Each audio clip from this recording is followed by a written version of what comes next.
ગઈકાલે આપણે રીડ 4 છે એ ડોલ્ફિન ની અંદર જોયું હતું, જેમાં આપણે અલગ અલગ રીતે જે ધ વુમન ઇન ગ્રે એના વિશે વાત કરી હતી. ત્યારબાદ read 5 the side walkers.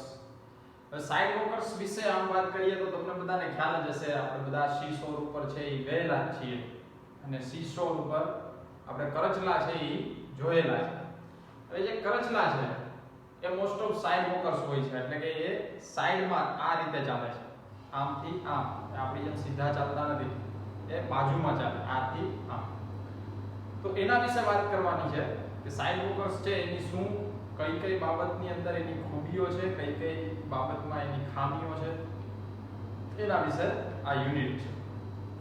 Have you ever bin to a seashore? તમે ક્યારે દરિયાકાંઠા ઉપર ગયેલા છો અથવા તો સમુદ્ર કિનારે ગયેલા છો? ઓન ધ બીચ એટલે કે સમુદ્ર કિનારે. we find different types of creatures. ત્યાં આપણને અલગ અલગ પ્રકારના જીવ છે, ક્રિએચર્સ, એ જોવા મળે છે. among these એટલે કે તેઓની વચ્ચે crabs are the most interesting ones. crabs એટલે કરચલા. કરચલાઓ જે છે એ સૌથી વધારે રસપ્રદ છે. they are of different kinds. તેઓ અલગ અલગ પ્રકારના હોય છે. just as people differ in their personality. જેવી રીતે લોકો પોતાની પર્સનાલિટી એટલે કે વ્યક્તિત્વમાં અલગ અલગ હોય છે, crabs are different too. કરચલાઓ પણ અલગ અલગ હોય છે. some are impatient. impatient એટલે restless, જે એકદમ સતત કામ કરતા હોય એને impatient કહેવાય. intolerant. intolerant એટલે કે જે પોતાના જે કંઈ ઇમોશન્સ છે, બરાબર, એ રોકી ન શકે, સીધા કહી દે એવા. And short tempered and others are lazy. બીજું કેવા હોય છે તો કે શોર્ટ ટેમ્પર્ડ હોય છે. કેવા તો કે થોડીક વારમાં ગુસ્સે થઈ જાય, એને શોર્ટ ટેમ્પર્ડ કહેવામાં આવે. And others are lazy. અને બીજા છે એ કેવા હોય છે તો કે આળસુ હોય છે. The green crabs on the shore are of the first time. એટલે કે જે લીલા કરચલાઓ છે એ કેવા છે તો કે એના પહેલો પ્રકાર છે, એ પહેલા પ્રકારના કરચલા છે એ કહેવામાં આવે છે. we need to be careful with them. અને આપણે તેનાથી ક્યાંક ને ક્યાંક બચવું ખૂબ જ જરૂરી છે. if you hold such a crab from behind by its shell. એટલે કે તમને જો ક્યાંય એવું દેખાય કે કોઈ કરચલો છે એની શેલ હોય, ઉપરનો જે કવચ છે એની નીચે ક્યાંય સંતાયેલો જોવા મળે અથવા તો ક્યાંય બેઠેલો જોવા મળે, it claws cannot reach you. એટલે કે એના જે ક્લોઝ એટલે કે એના જે નહોર છે એ તમારા સુધી પહોંચી શકશે નહીં. Remember that even a small crab can give a painful sting. sting એટલે ડંખ, બરાબર, insect bite, બરાબર. તો આ રીતના એવી રીતે છે કે ભાઈ ડંખ એટલે સ્ટિંગ કર્યું કહેવાય. અમુક પ્રાણીઓ છે એ ડંખ મારે છે, અમુક છે એ બાઇટ કરે છે. તો એક નાનકડો એવો કરચલો પણ તમને એકદમ પીડાજનક ક્યાંક ને ક્યાંક પેન છે અથવા તો કોઈ સ્ટિંગ છે, ડંખ છે એ મારી શકે છે.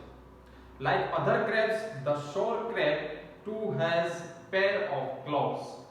એટલે claws એટલે એના 7 nails હોય છે, એ આપણે જોયેલા છે. as well as 4 pairs of walking legs with which it can move quickly. અને એવી જ રીતે એના જે 4 પગ હોય છે, બરાબર, એ કેવી રીતે હોય છે તો કે એ જોડીમાં હોય છે, પેરમાં હોય છે, સામસામે, અને જેનાથી તે એકદમ ઝડપથી ચાલી શકે છે. The crab is a stylish walker. જે કરચલા છે એ કેવા છે તો કે એ સ્ટાઇલિશ વોકર છે. if its head is in the north, એટલે કે જો એનું માથું છે એ ઉત્તર દિશામાં હોય, it would walk either in the east or in the west. તો એ કાં તો પૂર્વ દિશામાં ચાલી શકશે અને કાં તો પશ્ચિમ દિશામાં ચાલી શકશે. so when you find that a crab is looking at you, જ્યારે તમને એવું લાગે કે કોઈ કરચલો છે એ તમારી સામે જુએ છે, don't be afraid. તો ડરવું નહીં. it would not rush straight to you. તો એ સીધો તમારી સામે આવી શકશે નહીં, કેમ કે એ સાઈડમાં ચાલી શકે છે. It is really funny to see these sidewalkers moving across. એટલે કે એક પારથી બીજે પાર તરફ જતા આ કરચલા છે એને જોવા ખૂબ જ ફની લાગે છે. Long ago, crabs used to swim. એટલે કે ઘણા સમય પહેલા ક્રેબ છે એ તરી શકતા. But now most of them don't. પરંતુ હવે જેટલી કરચલાની પ્રજાતિઓ છે તેમાંથી અમુક જ તરી શકે છે, બાકી તરી શકતા નથી. They have shorter nails now because they have stopped using them for swimming. એટલે એના નેલ્સ છે કેવા થઈ ગયા, ઉપયોગ ન હોવાને કારણે તો કે નાના થઈ ગયા, કેમ કે એને તરવામાં એના જે ઉપયોગ છે એ કરવાનું બંધ કરી દીધું. Crabs have good eyesight. કરચલાઓ છે એની દ્રષ્ટિ છે એ ખૂબ જ સરસ હોય છે. Their eyes are in front of the shell. અને તેની આંખો છે એ ક્યાં હોય છે તો કે તેના જે શેલ છે એની એક્ઝેક્ટ સામે. They are sunk in two beaks.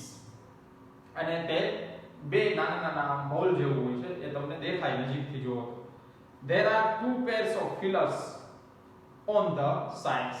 અને બે જે રીતના આપણે જે કરચલો છે એ જોયો હોય કોઈ તો આપણને ખ્યાલ હશે. The thick shell provides protection. હવે જે એનું કવચ છે એ શું કરે છે તો કે એને પ્રોટેક્શન, સુરક્ષા પૂરી પાડે છે. Do you know that the crab changes its shell? એટલે તમને એ ખ્યાલ છે કે ક્રેબ કરચલો છે એ પોતાનું શેલ છે એ બદલે છે, જેવી રીતે આપણે સાપમાં જોઈએ છીએ, બરાબર, કે એ પોતાની જે ચામડી છે એ બદલી નાખે છે. એવી જ રીતે ક્રેબ કરચલો છે એ પોતાનું કવચ છે એ બદલી નાખે છે. After sometimes the shell does not increase in size. એટલે કે એ થોડું કપડા જેવું હોય, અમુક સેન્ટીમીટર કરચલો છે એ વધી જાય તો એ સેલ છે એને નાનું પડે તો એ એને છોડી દે, એની જગ્યાએ બીજું સેલ આવી જાય. So when the crab increases in size, there is a split in the lower portion of the shell. એટલે કે જ્યારે ક્રેબ છે એ પોતાની સાઈઝની અંદર મોટો થાય, there is a split in lower portion of the shell. તો એ જે આખું શેલ છે એને થોડુંક ફિટ આવેલું. The grown up crab comes out of it. અને જે કરચલો છે એ એનાથી બહાર આવી જાય છે. The old shell is left behind. અને જે જૂનું જે શેલ છે એ એને પાછળ છોડી દે છે. This empty shell too look like a crab. અને જે આ ખાલી જે શેલ હોય છે, જે કવચ હોય છે, એ પણ કેવું લાગે છે તો કે એક ક્રેબ પડ્યો હોય એવું જ લાગે છે. This process of shedding off, આને શું કહેવાય તો કે shedding off. shedding off એટલે કે કોઈ પણ વસ્તુ ખરવી અથવા તો પડી જવી. The shell, the armor is called molting. એટલે કે એની જગ્યાએ જે બીજું શેલ આવે એને આર્મર કહેવામાં આવે, અને એને સાદી ભાષામાં શું કહેવામાં આવે છે તો કે એ આર્મર જે આવે છે એને મોલ્ટિંગ કહેવામાં આવે. When the crab is without shell, it has no protection against enemies. તો આ શેલનું કામ શું છે તો કે એને એના દુશ્મનોથી પ્રોટેક્ટ કરવાનું છે. પણ જ્યારે આ શેલ હોતું નથી ત્યારે શું થાય છે તો કે એ પોતાના દુશ્મનોથી પોતાની જાતને પ્રોટેક્ટ કરી શકતું નથી. So it hides itself away for some time in some crack of a rock or a hole. એટલે કે તે એ સમય દરમિયાન શું કરે છે તો કે પોતાની જે જાત છે એને ક્યાંક છુપાવી દે છે, કોઈ નાના એવી બખોલની અંદર, કોઈ નાના એવા જે બે પાણા પડ્યા હોય એની વચ્ચે એ પોતે સંતાઈ દે છે. When the thick protective cover is ready, જ્યારે એ ફરી પાછું શેલ છે એ આખું તૈયાર થઈ જાય, it comes out. અને તે ક્રેબ છે એ ફરી પાછું બહાર આવી જાય છે. Sometimes crab even get trapped under stone and are not able to come out. This happens when they are hiding. તો ક્યારેક એવું બને છે get trapped, ફસાઈ જાવ, બે પાણાની વચ્ચે એનું સેલ ન હોય ત્યારે એ વયું જાય, પછી સેલ આવી જાય તો એની સાઈઝ છે મોટી થઈ જાય તો એ ત્યાં ફસાઈ જાય છે. And are not able to come out. અને તે બહાર આવી શકતું નથી. એ ત્યારે જ બને જ્યારે તે આ રીતે ક્યાંય પણ સંતાવા માટે જાય છે. The crab enjoys burying itself in sand. એટલે કે તેને પોતાની જાતને રેતીની અંદર ક્યાંક ને ક્યાંક સંતાડી દેવી ખૂબ જ પસંદ છે. At this time only its eyes and feelers can be seen. તો એની આગળ બે ફિલર્સ હોય છે આ રીતના, એ અને એની આંખો, આ બે જ વસ્તુ બહાર દેખાય છે, બાકી કાંઈ બહાર દેખાતું નથી. However, it is alert to catch small insects by passing by. તો એ શા માટે છે તેમ છતાં પણ તે એક એલર્ટ છે અને ઇન્સેક્ટ્સ છે નાના નાના જે એની આજુબાજુમાંથી જેનો એ શિકાર કરે છે એને એક ખ્યાલ આવી જાય છે, બરાબર. તો આ હતું ધ સાઇડ વોકર જે આપણે જોયું. તો સાઇડ વોકર્સ છે એના પણ જે રીતના ડોલ્ફિન આપણે જોઈ એવા અલગ અલગ પ્રકાર છે. હવે પછી નેક્સ્ટ લેક્ચરની અંદર આપણે રીડ 6 જે છે એ જોશું. Thank you.